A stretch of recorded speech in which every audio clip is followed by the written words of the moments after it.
Hello everyone, welcome to my new blog. আশা করছি সবাই খুব ভালো আছেন। আপনাদের সাথে আগের পার্টে শেয়ার করেছিলাম কলেজ থেকে এক্সকারশনে যাওয়ার প্রথম পার্টটি, যখন আমরা মেদিনীপুর থেকে হাওড়া এবং হাওড়া থেকে এনজিপির উদ্দেশ্যে রওনা দিয়েছিলাম। তারপর আমরা শিলংয়ের একটি ছোট্ট হোমস্টেতে ছিলাম। হোমস্টেটা আগেই বলেছিলাম যে খুব সুন্দর ইনডোর অ্যান্ড আউটডোর প্ল্যান্ট দিয়ে সাজানো। আর পরের দিন সকালবেলায় আমরা চলে গেছিলাম হোমস্টের পেছন দিকে যে ঝর্ণাটা ছিল সেইটা উপভোগ করতে।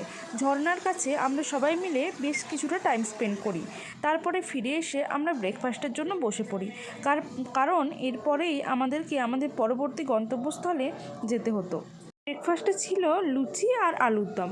আমরা কিছুটা মুড়িও খেয়েছিলাম, যেহেতু আমরা মেদিনীপুরের লোক তাই। তারপরেই পাহাড়ি দৃশ্য উপভোগ করতে করতে পৌঁছে গেলাম পরবর্তী গন্তব্যস্থলে। আমাদের পরবর্তী গন্তব্যস্থল ছিল লামাহাটা পার্ক।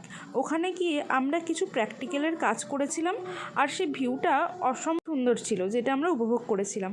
ওখানে গিয়ে দেখেছিলাম পাহাড়ের গায়ে অসংখ্য ছোট্ট ছোট্ট ডেজি আর চেরি ফল হয়ে আছে। ওখানে প্র্যাকটিক্যাল হয়ে যাওয়ার পরে আমরা পাহাড়ি দৃশ্যটা সবাই মিলে উপভোগ করেছিলাম। জায়গাটা সত্যিই দুর্দান্ত সুন্দর ছিল। তারপরে আমরা পার্ক থেকে নেমে এলাম, আর ওখানে দেখলাম একজনের বাড়ির সামনে খুব সুন্দর সুন্দর ফুল ছিল। সাথে করে কয়েকটা ডেজিকে নিয়ে আরও পথ চলতে থাকলাম। তারপরে আমরা পৌঁছালাম তিনচুলোতে।